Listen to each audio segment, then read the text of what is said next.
Hi, Sarah. Thank you for joining us in this podcast, Brain and You. Hello, thank you very much. Yeah, let me give you a background about the listeners of this podcast. And most of these are parents to neurodiverse children, children who have autism or ADHD, or maybe learning difficulty, or any other sort of neurodiversity. Mhm. And we, as at Iyurved, are now connected to almost 1 million parents. Incredible. And because we make this brain nutrition, which is mostly consumed by these children, and this is a food product, so we have so far catered to almost 600,000 such children, mostly in India Mhm. and a few outside of India, almost 20 countries in the world. So, my interest of having you here, because I went through your profile, is that I understand you are an advocate of neurodiversity. You work very Sure. closely with workplaces, and Yes. I think most of my questions today will be from that aspect, that what can parents do from the very beginning that can help shape up their child so that he can fit into that future workspace. So Yes. while we are making the workplace neurodiverse ready, we can also have our children who are neurodiverse to be ready for the workforce. So that is my idea. Why don't you Wonderful first approach. Yeah, thank you. Why don't you first introduce yourself? Thank you very much. So I'm Sara Louise Ackrill, and I am an entrepreneur working in neurodiversity. I started as a therapist 11 years ago and became a full-on entrepreneur and employer during COVID. So I now have three organizations and a team of 31, mostly neurodivergent on the team. Yes. Yeah. Amazing, amazing. So before I start, Sarah, my first question, you talk about embracing neurodiversity. What Mhm. does that actually look like in everyday life? To me, it looks like if you're not neurodivergent yourself, it means allowing the person who is neurodivergent to self describe and to self advocate and to help them feel a sense of belonging, which to me is the most important part of, Yeah. what we have been calling until now diversity and inclusion. And I think that on the neurodivergent person side, it's about self understanding and going on that journey, whether that looks like having therapy or coaching, or whether it looks like reading self help or in some way improving yourself, and learning to self accept and have self compassion. Because actually, that's incredibly powerful. It might sound a little woolly, but the self compassion part is very, very important in a world that can be very ableist. Yeah. And I think I will touch on that later because these are some things that you might stress upon that parents should start Yes, imbibing in their children from the very beginning of the journey. sure. So you work very closely with workplaces. I do, Now tell me, yes. how can parents make their neurodiverse children office ready?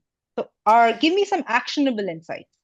Absolutely. So I would say that what's really important is that the child starts to self-describe. So there are parents who would rather their child didn't know that they have a diagnosis or a difference. And I think that that needs some looking at and some questioning because the child is going to need adjustments. So if you don't let your child know, let alone let them self-describe, they won't be able to self advocate. I meet children who are 16, 17, 18 years old, and I say, okay, so what do you know about your diagnosis or your difference? And they'll say, I don't know, ask mum.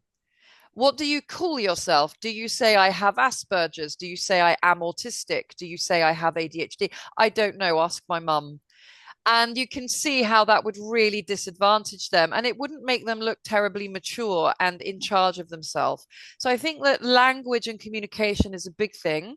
But I also think it's very practical to ask them, what do you think that you want an employer to know and why? Because if we all go around self disclosing without understanding in the workplace context what it is we're trying to achieve, we're kind of on a very long road to nowhere. If you say to your boss, oh, I'm neurodivergent, generally a boss is going to think of various things. What do I do with this information? I'm not qualified to help you. Are you a risk to my reputation? Are you going to be, let's look at the stereotypes, very blunt, unapproachable, very antisocial? Are you going to be too hyper to get anything done? Are you going to irritate your colleagues? They've got stereotypes in their mind. So I think it's really important that you think about, how are you going to self-advocate and to what end are you going to do so in the workplace? And to help the child understand what kind of adjustments are reasonable. So, for example, whether they need, say, tinted glasses to filter out very bright office lighting, whether they will be in an open plan office, they might need a privacy screen because the fear of being perceived is a big thing with autism, whether they're going to need to have a few throwaway lines to get through the social side of work. So, for example, I get asked things like, Sarah, when I get to work in the morning, when someone says, did you have a nice evening or a nice weekend? How long should my answer be? So that I'm not boring the person, but I'm also not looking really rude. And I say it should take as long as it takes you to take your coat off and hang it up. Mm, And they say to me, oh my goodness, that's such a concrete way of knowing I'm getting it right. And they feel safe knowing that they're doing the social I game, but they're understand. doing it correctly. So there's lots and lots of little tips like that are very useful. And I'm very happy to send you maybe a one pager you could maybe upload to the show notes. Of course, yes, please. Because I think this is a very important question that parents have. And most of Sure. these parents now would have children who are teenagers. Very soon, all of them are preparing to enter some kind of workforce. So, Hmm. a cheat sheet as to how can I prepare my child to be more calm, relaxed, Yes. and not be anxious when he reaches a workplace.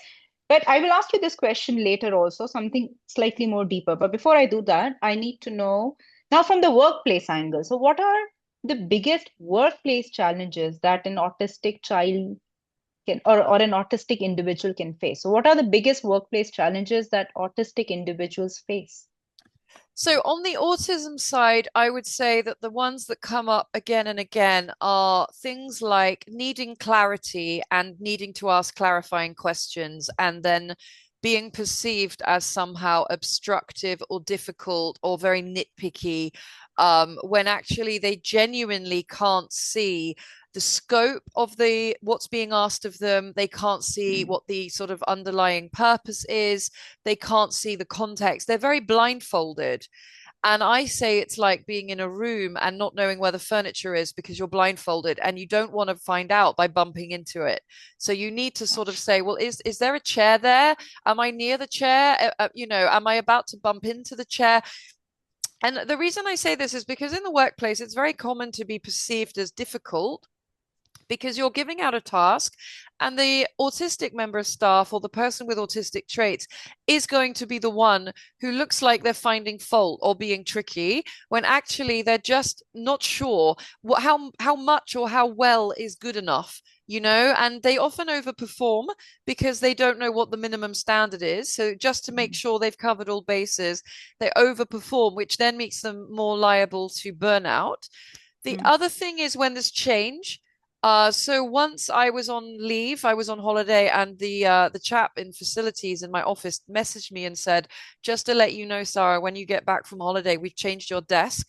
I thought you would appreciate knowing in advance." Well, that could have really freaked me out if I'd walked in on the Monday morning and I'd been in a totally different part of the office. Things like changing desks and hot desking can be challenging if we don't have a system. So it's not to say we can't hot desk. Again, it's about having those adjustments. So if we have a little privacy screen that may only be a foot high, 30 centimeters high, or if we have maybe our back to the room and facing the wall instead of being overwhelmed, a bit like when we go to restaurants, it's yeah. always useful to face the wall. There are little things like not being close to, say, the lunchroom where we can smell all of everybody's different foods at lunchtime. Um, Maybe being Mm, warned in advance if we're needed, being given a heads up for meetings. We're going to have a meeting, it's going to be in this room. Having the photos on the website of all the different meeting rooms and saying it's going to be in mm, this one today. Here's the agenda, a bit of advance warning, things like that. And on the ADHD side, if you would you like me to cover the yeah, ADHD yeah. side too? So on the ADHD side, it's more like I tend to get very overstimulated and then I can be a bit hyperactive and then I worry that I'm looking maybe a bit childish or a bit overexcitable and not very sort of adult. not very professional. Not to say these people do look unprofessional, but they're very worried about looking unprofessional. Sometimes their mind might be going at 100 miles an hour, but actually on the outside, they look very calm. So it's not always Mm. an issue. We're very hyper vigilant because I'm autistic with ADHD myself. I should say that. Um, I would say also we have problems with other executive functioning, such as initiating a task, prioritizing. We can sometimes need support in knowing what a priority is, particularly as priorities change. They're not always fixed. Yeah. And a priority is relative. Priority to you might be different to what I see as a priority. If I find something very exciting and stimulating and innovative, I might prioritize that because it really ticks my boxes for dopamine. Your boss might Yeah. not see that as the priority. It might not be the thing that brings in a revenue or that protects the company's image or that, really nurtures client relationships. And I feel that a quick check-in with your line manager once or twice a week of maybe 10, 15 minutes is an absolute lifesaver. Yeah. Unfortunately, I do mean that figuratively and literally because we do, not to be depressing, but we do have very high suicide rates in the neurodivergent community. And it can So, very often be rejection sensitive dysphoria, which is a big part of trauma and ADHD. so you touched on this, Sarah. Can you go a little deeper and tell me what are the reasons behind such high suicide rates in the neurodiverse community? So the reasons are things like a lot of complex trauma. So when people think of trauma, they tend to think of what I call big T trauma, like the very obvious sort of, in the old days, we would have said someone who'd been to war or maybe a plane crash or car crash, something really obvious. But small traumas, complex trauma, small T trauma, is about the everyday trauma of swimming against the tide. The world has majority populations in any cultural context. In any culture, we are going to be in a minority. So if we're autistic, we're in 1 to 2% of the population. If we have ADHD, we're in 5% of the population. But if we're neurodivergent generally, and we all have traits of at least one condition, you can't just have one condition. We are in a sort of a minority that is quite sizable of 22%. So by nature, and on top of that, we may be, of a different ethnic origin. We might be in an ethnic minority for the context where we're living. We may be different in any of our sort of makeup. So that makes us more hidden, and there's more trauma attached the more hidden we are. Maybe the socioeconomic group we come from, or coming from a one parent family, or whatever. Also, we have adverse childhood experiences. And if we tick a few of those boxes, there are sort of 8 adverse childhood experiences, or ACEs. If we tick at least 2 or 3 of those, we're far more likely to have trauma. And someone who Mm. is neurodivergent will have trauma. So for that reason, I talk a lot about a practice that is called brain spotting. So here in the UK, there are many proponents of something called EMDR, which is a trauma treatment that is relatively fast. And brain spotting is built on that. And it is empirically based. And in 3 to 4 sessions, it really has a very, very high proven impact on young people and adults. And I recommend that just because it would be irresponsible not to, and it's very cost effective and very quick for people who don't want these very Okay. long, drawn out processes. Hmm. And I'm you not a touched brain upon, spotter, but we would do work with them. okay, you touched upon performance, and I'll just share here Hmm. for the viewers that I was speaking to a hospitality industry lady, a very senior lady once, and she Yeah. said that neurodiverse people that she has hired, those adults, are 18% more productive than their peers. Yes. So I know you don't know this about me, but for 23 years in my first career, I was in luxury hospitality. Mm. So there is a statistic by Deloitte that says that neurodivergent teams are, far more productive than, neurodiverse teams. So with a mixture of neurotypes are far more productive. I like that statistic more than saying that neurodivergent people are up to 5 times more productive. And I'll tell you why, because whether your statistic is correct or the one that I just cited, I mean, there's a lot of different numbers flying around, but there is a lot of consensus that yes, Neurodivergent people are more productive in theory, but what I want to say is when you are more productive for that space of time, let's say it's a week or a month or a few hours, the problem, in inverted commas, is that after that, you need to pick yourself up again. You can't keep that going forever.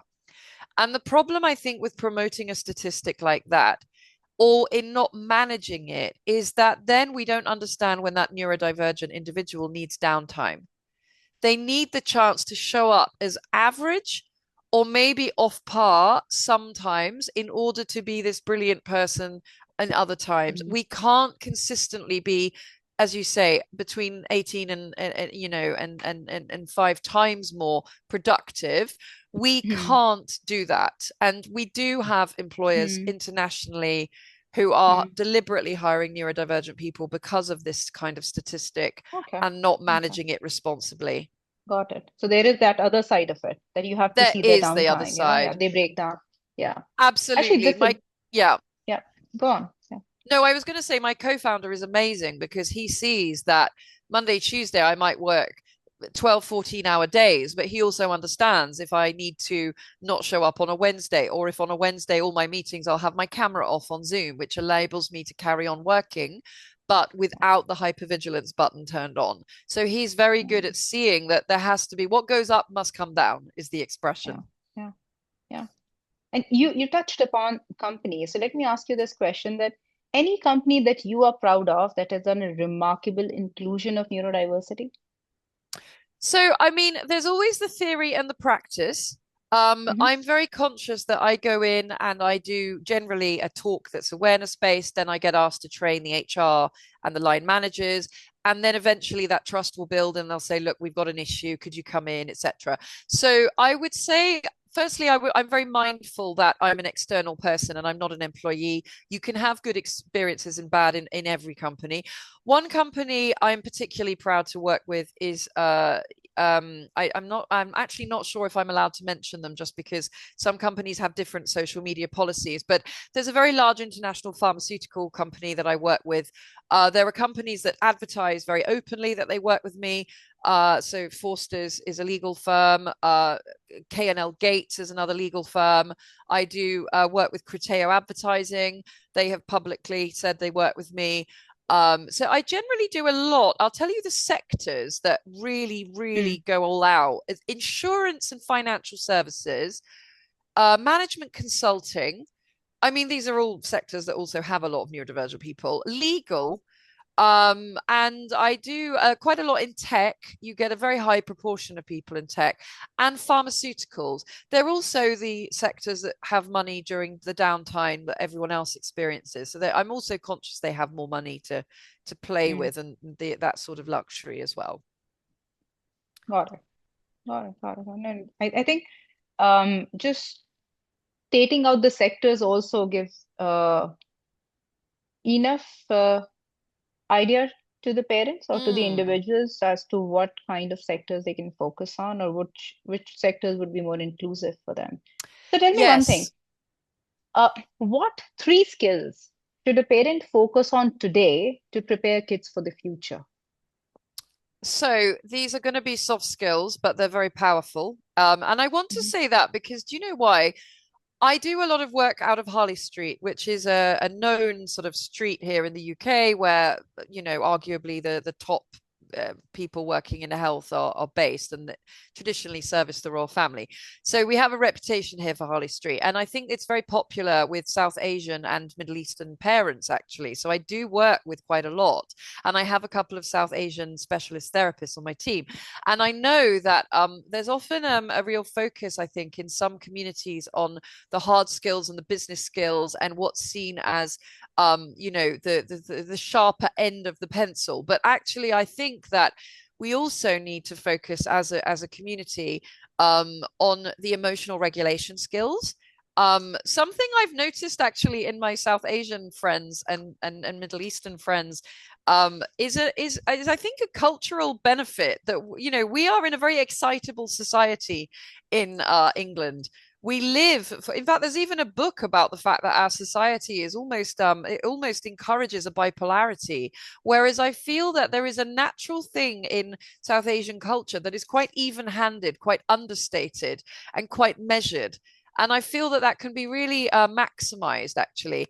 So I think emotional regulation is very important. I think communication skills are very important. But I would also like to emphasize that communication skills are very broad. That doesn't mean focusing on trying to be neurotypical. It means Hmm. being effective in your communication that is in line with your own personality. So if you're introverted, there's no point in teaching, if your child's introverted, there's no point in teaching them these communication skills of an extrovert, because they will be masking and they will be on a road towards burnout.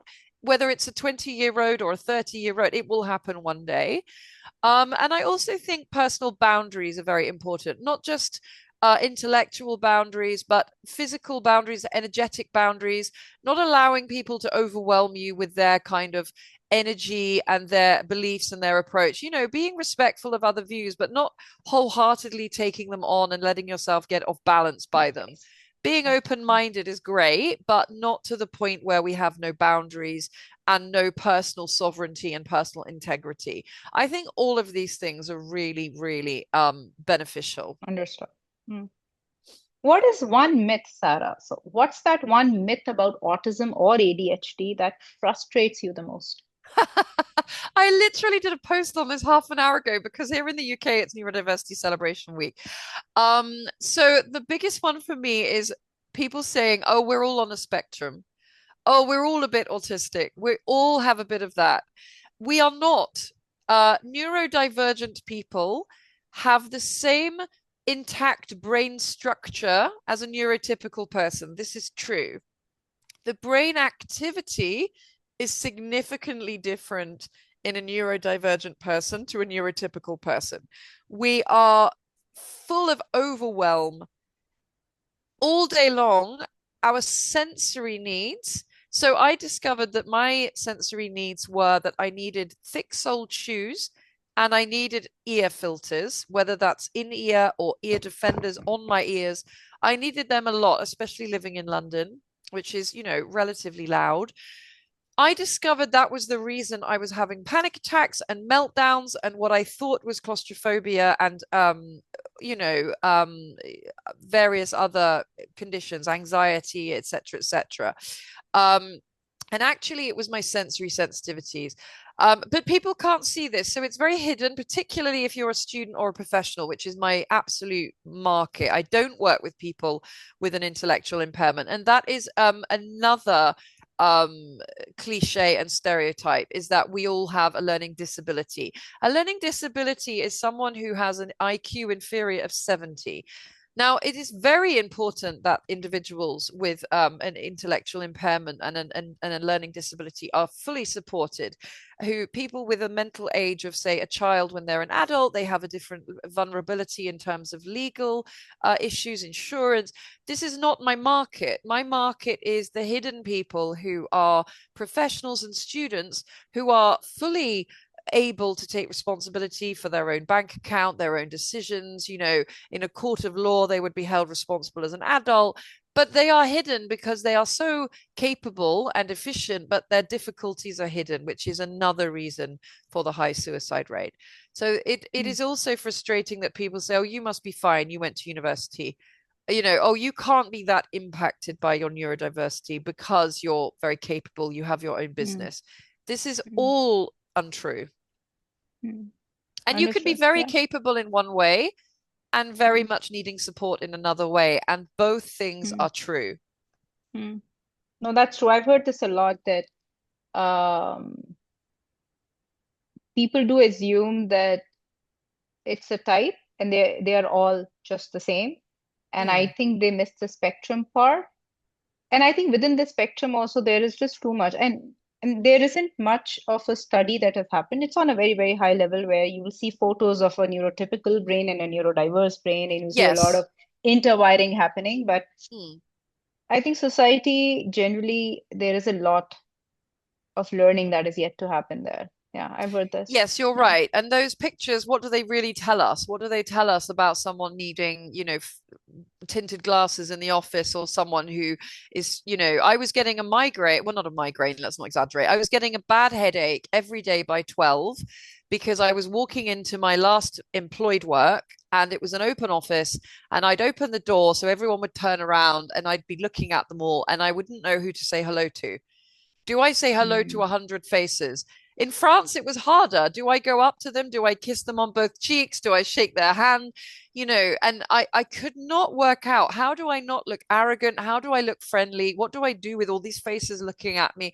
And my brain was turning all morning, every day. And I told my colleague one Mm. day, and I burst out laughing because it sounded so crazy, but that took the tension out of it. So what I'm saying is those little things that really, I mean, I nearly resigned from that job because it was just turning my head upside down. But pictures of what a neurodivergent and neurotypical brain look like don't help you understand the No. experiences of your colleagues. One last thing, Sarah, before I conclude this. So, if there is one piece of advice you could give to a parent raising a neurodiverse child, what would that be? I would say let them support them in learning about themselves. So, for example, there are some wonderful YouTube channels like How to ADHD with Jessica McCabe, very lovely 5, 6 minute videos on your brain, very ADHD friendly. There's also an autism organization, Autism Explained, in Australia, that do the most beautiful, very short, pithy videos on self-describing and how to explain the difficulties. I would say take a strengths-based approach, but also don't be ignorant to the challenges it's giving your child. It's not teaching them to be weak. Mm. It's not teaching them to find excuses.